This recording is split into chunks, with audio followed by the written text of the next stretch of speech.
Halo Ibu, Bapak, Saudara, kabar baik, kiranya senantiasa menyertai dan ada di dalam kehidupan Ibu, Bapak, Saudara.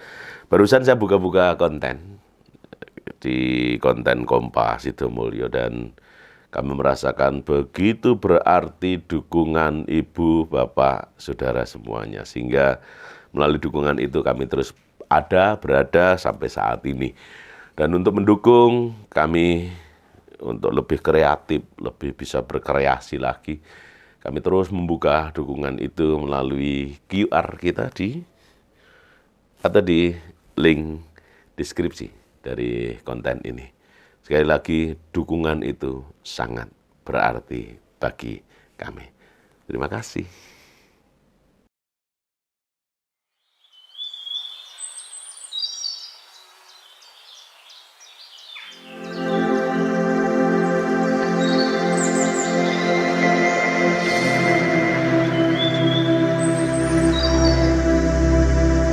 Shalom, Ibu, Bapak, Saudara yang dikasihi oleh Tuhan, berjumpa kembali di YouTube Kompas Sidomulyo Bantul. Setelah sekian lama kita beberapa waktu tidak bisa take karena beberapa kesibukan kami masing-masing, dan mohon maaf, dan saat ini kita bisa bersama menyapa kembali Ibu, Bapak, Saudara dimanapun Saudara berada.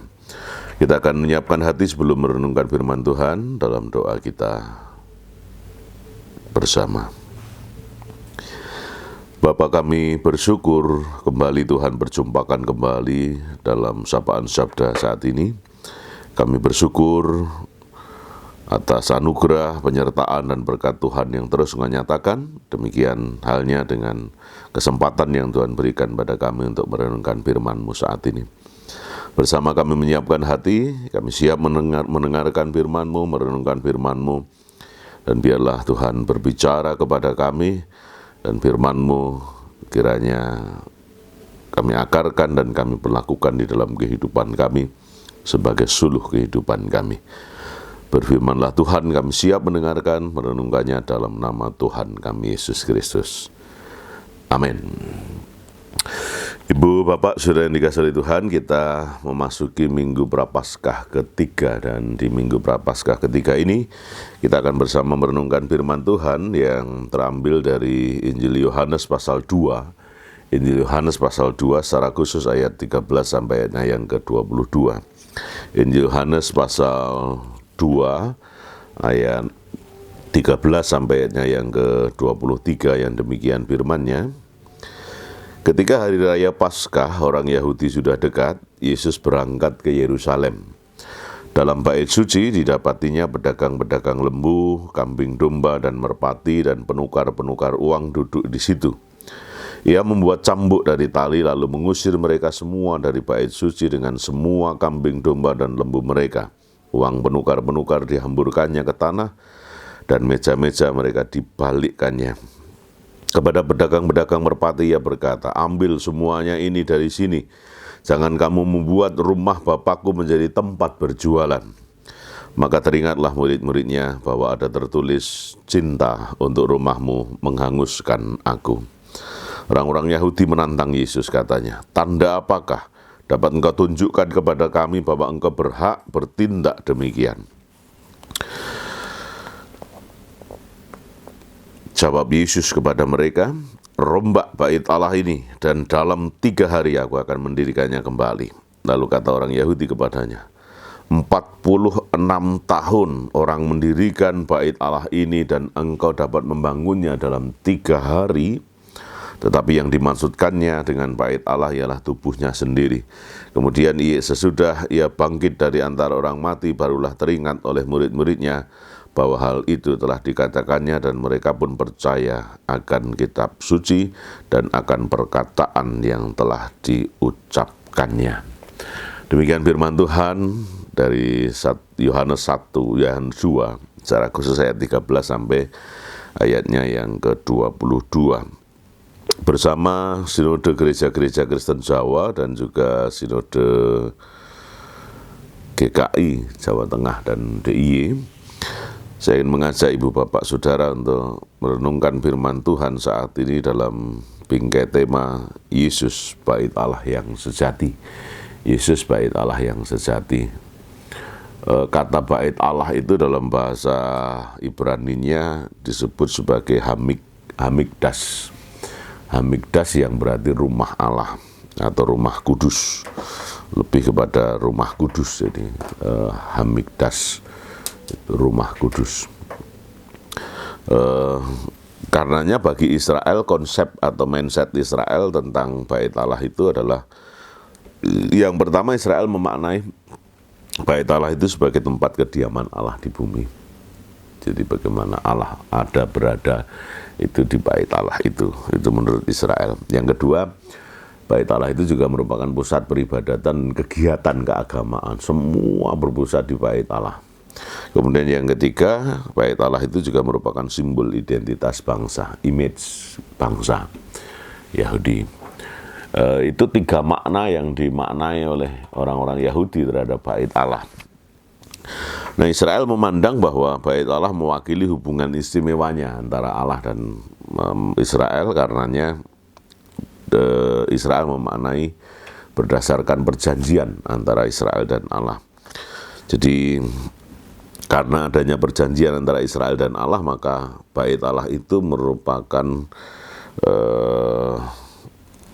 keterwakilan kehadiran Allah, entitas Allah di dalam kehidupan bangsa Israel atau Yahudi.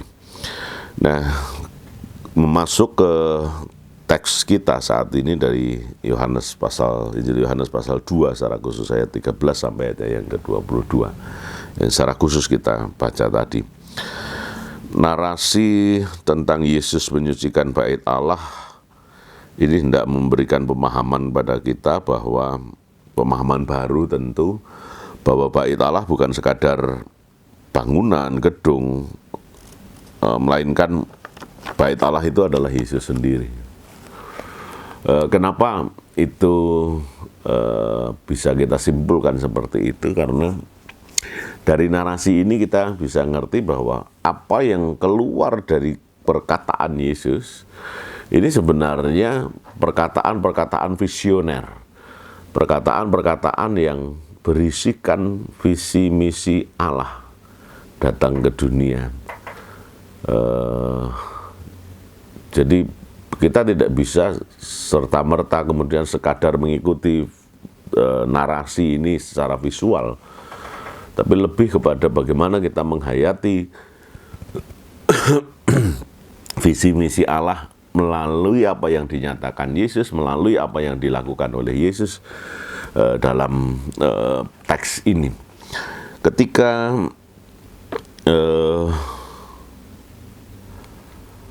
Yesus hadir ke dalam dunia ini, kita merasakan betul kehadiran Allah melalui kehadiran Yesus. Dan karenanya mari bersama-sama kita menghayati firman ini, merenungkan firman ini dalam bingkai tema Yesus bait Allah yang sejati tadi. Apa yang ditulis dalam Yohanes pasal 2 ayat 13 sampai 22 yang mengisahkan tentang penyucian bait Allah, ini menarik buat kita karena apa yang ditulis dan disaksikan oleh Yohanes berbeda dengan apa yang ditulis dan disaksikan oleh penulis Injil sinopsis yang lain. Kalau di dalam Injil sinoptis itu narasi atau teks tentang Yesus menyucikan bait Allah itu di bagian belakang. Tetapi Yohanes mengawali kesaksiannya dengan narasi atau teks Yesus menyucikan bait Allah ini. Ini tentu menarik buat kita, karena tentu sesama penulis tidak hendak menunjuk bahwa ini kronologi pelayanan Yesus. Jadi kesaksian-kesaksian tentang Yesus Kristus dan karyanya itu bagi para penulis, dalam hal ini adalah para rasul, para murid, itu tidak hendak menunjuk kepada kronologi penulisan, kronologi karya Yesus Kristus, tapi lebih kepada penekanan-penekanan maksud visi misi Allah di dalam karya agungnya di dunia ini. Ketika Allah hadir dalam diri Yesus Kristus, berkarya, memulai karyanya, berkarya, menyelesaikan karyanya, dan kemudian kembali ke surga. Dan ketika kita memperhatikan Yohanes menulis cerita tentang Yesus menyucikan bait Allah ini sebagai cerita awal atau narasi awal, kesaksian awalnya, maka tentu ada maksud tersendiri yang dimaksudkan oleh penulis Injil Yohanes untuk menegaskan bahwa kisah penyucian bait Allah ini sesungguhnya bukan sekadar bermaksud mengkritik perilaku umat yang menjadikan bait Allah sebagai sarang penyamun, tetapi lebih daripada itu bahwa Yohanes ingin merujuk kepada siapa Yesus sesungguhnya dan menekankan bahwa Yesus adalah Allah sendiri, manifestasi Allah sendiri yang telah menjadi manusia. Jadi karenanya kemudian ditunjukkan dengan kedaulatan, otoritas, kekuasaan yang dinyatakan Yesus melalui menjungkir balikkan meja-meja yang dipakai untuk tempat penjualan, tukar-menukar uang, dan berjualan oleh banyak orang kala itu. Tradisi Yahudi setahun sekali pada perayaan Paskah, orang-orang Yahudi yang tersebar berdiaspora ini kembali ke Yerusalem, lalu melakukan upacara-upacara agamawi, di mana upacara-upacara agamawi itu selalu menggunakan simbol-simbol, dan simbol-simbol yang dipakai ya macam-macam, mulai dari lembu, kambing, domba, merpati, kemudian uang-uang. Jadi kenapa ada money change kayak itu, karena alat penukaran uang itu karena mereka berdiaspora, mereka berada di luar negeri, sehingga mata uang yang dibawa pun juga pasti mata uang asing. Yang kemudian ketika dia harus mempersembahkan persembahan di bait suci, itu mereka harus menukarkan dengan uang-uang Yahudi. Dan ini tentu kemudian menjadi lahan tersendiri, lahan bisnis tersendiri, dan itu yang kemudian oleh Yesus dikritisi. Bait suci bukan sekadar tempat bagaimana seseorang untuk berbisnis, karena bait suci memang bukan tempatnya untuk berbisnis dan tidak akan dapat apa-apa dari bait suci. Karena esensi dari kehadiran mereka dan upacara yang dilakukan akan menjadi hilang ketika orang lebih fokus kepada apa yang mesti dibawa, simbol apa yang mesti dibawa, lambang apa yang mesti mereka bawa, dan kemudian mulai terjadi mempertahankan gengsi dan sebagainya, sehingga yang bisa mempersembahkan lembu kemudian menganggap yang mempersembahkan domba ini lebih rendah, yang mempersembahkan domba akan menganggap yang mempersembahkan merpati akan lebih rendah dari apa yang dipersembahkannya. Itu semua yang dikritisi oleh Yesus. Dan di Minggu Prapaskah ketiga ini kita dihantar untuk menghayati bagaimana Yesus itu adalah bait Allah sejati. Sentral dari kehidupan orang-orang percaya itu ada pada Yesus. Sehingga bagi Yesus, ketika Yesus menyatakan bahwa bukan itu yang dikehendaki, tapi bagaimana lebih kepada hati kita, lebih kepada kehidupan kita, penyembahan kita, pengakuan kita, pertobatan kita, kesiapan kita untuk dipulihkan, kesiapan kita untuk terus setia dalam kehidupan baru kita sebagai pribadi-pribadi yang telah diperbarui kehidupan kita, itu jauh lebih bermakna ketimbang sekadar simbol-simbol yang kemudian dinyatakan. Ini kritikan juga bagi gereja-gereja saat ini bahwa gereja mestinya menjadi tempat bagaimana orang lebih diberi kesempatan untuk dipulihkan, orang mesti lebih diberi kesempatan untuk menunjukkan kesetiaannya melalui gereja. Orang percaya diberi kesempatan untuk bagaimana ia membangun kesetiaannya, bagaimana ia membangun baktinya kepada Tuhan, bukan sekadar simbol-simbol yang nampak, tetapi lebih kepada kesungguhan hati kita untuk berserah, untuk menempatkan Yesus sebagai sentral dari penyembahan kita, dari pujian kita, dari syukur kita di dalam kehidupan ini. Ini maksud Yesus kenapa kemudian bait Allah perlu disucikan dari sarang penyamun, karena Yesus harus tegas dan gereja pun harus tegas. Ketika gereja-gereja Tuhan sudah berubah menjadi sarang penyamun, berubah menjadi lahan bisnis, berubah menjadi tempat di mana orang ingin mencari keuntungan dan sekadar menghantar jemaat kepada sekadar menghantar jemaat kepada simbolisasi dari penyembahannya, simbolisasi dari syukurnya. Bagi kita saat ini kita beroleh atau mendapat kritikan pedas dari Tuhan bahwa bukan itu yang dimaksud oleh Tuhan. Bagaimana gereja membuka diri, membuka kesempatan sebagai gereja yang telah dikuduskan oleh Tuhan itu dengan konsep membuka kesempatan bagi semua orang untuk disucikan, membuka kesempatan bagi semua orang untuk dipulihkan, membuka kesempatan bagi semua orang untuk beroleh pengampunan dari Tuhan. Dan sentral dari kehidupan orang-orang percaya adalah bagaimana menempatkan gereja itu sebagai ajang bagi kita untuk berjumpa, berinteraksi, membangun relasi dengan Tuhan di dalam kehidupan kita. Bukan sekadar penekanan pada simbol-simbol yang kita bawa, simbol-simbol yang kita persembahkan. Jadi ini yang dimaksud oleh firman Tuhan, sehingga di Minggu Prapaskah ketiga ini kita dituntut untuk mari menjadi gereja-gereja Tuhan yang benar-benar memberi kesempatan pada semua orang untuk dipulihkan, disucikan, diampuni, dan beroleh keselamatan yang dari Tuhan.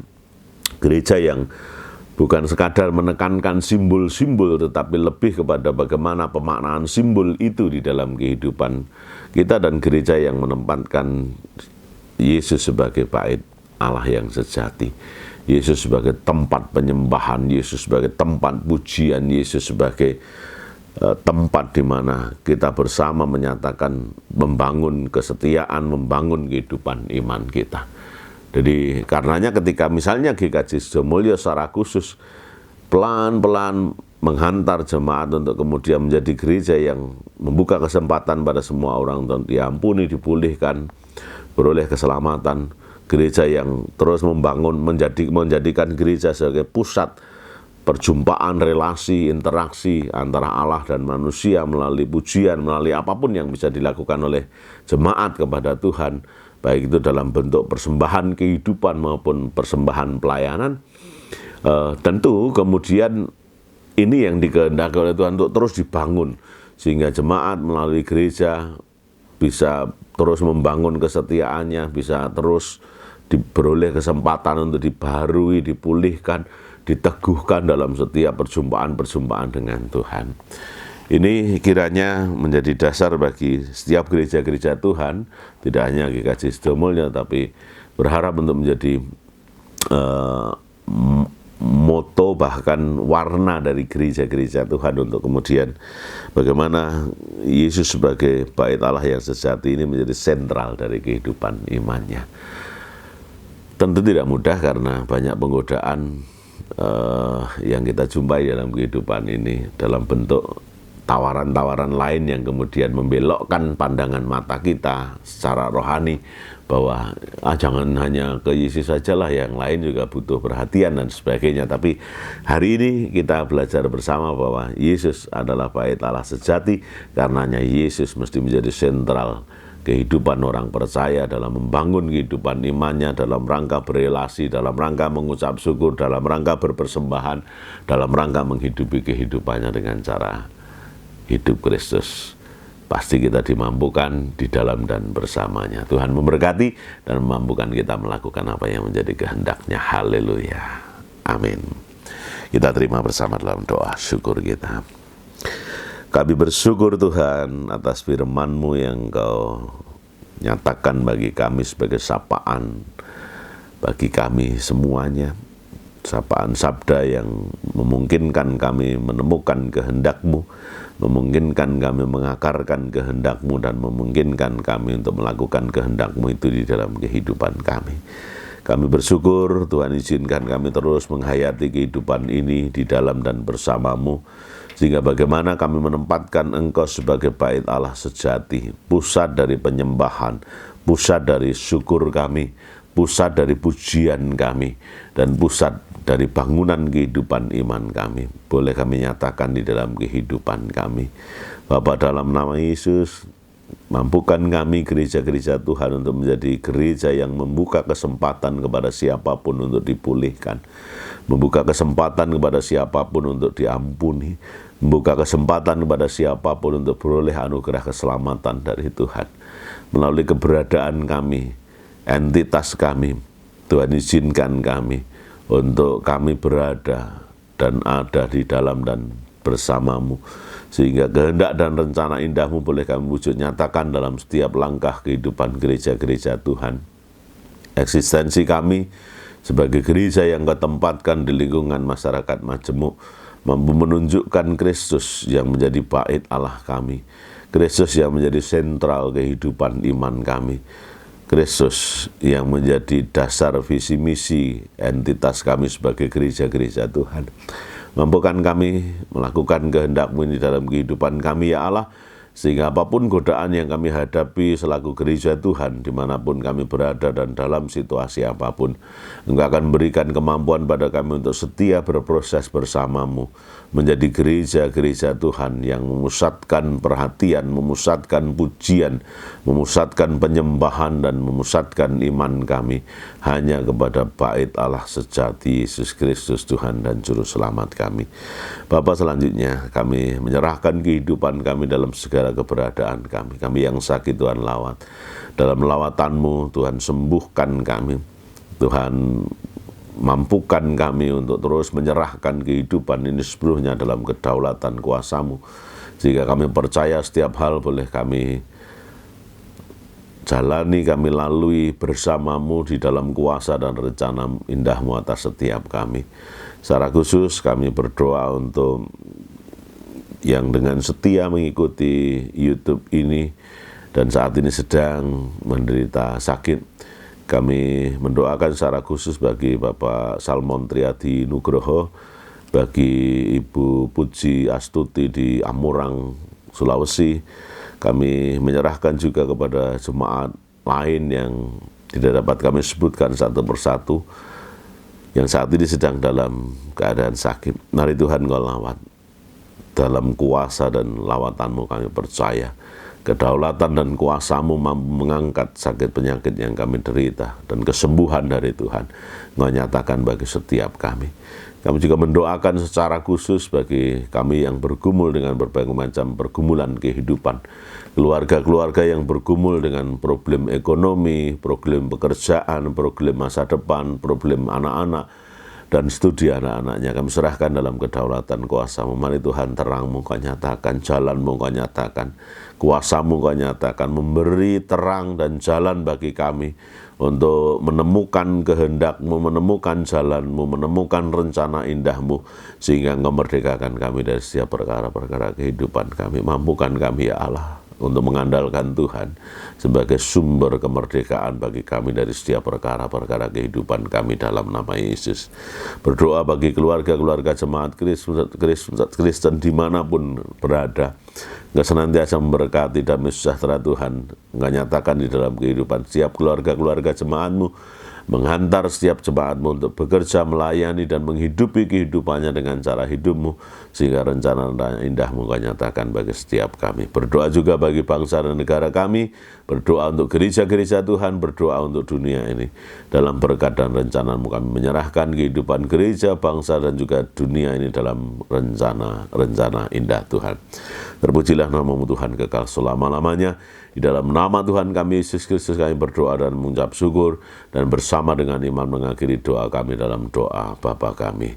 Bapa kami yang di surga, dikuduskanlah nama-Mu, datanglah kerajaan-Mu, jadilah kehendak-Mu di bumi seperti di surga. Berikanlah kami pada hari makanan kami yang secukupnya, dan ampunilah kami akan kesalahan kami, seperti kami juga mengampuni orang yang bersalah kepada kami. Dan janganlah membawa kami ke dalam pencobaan, tetapi lepaskanlah kami daripada yang jahat. Karena Engkau-lah yang punya kerajaan dan kuasa dan kemuliaan sampai selama-lamanya. Haleluya. Amin.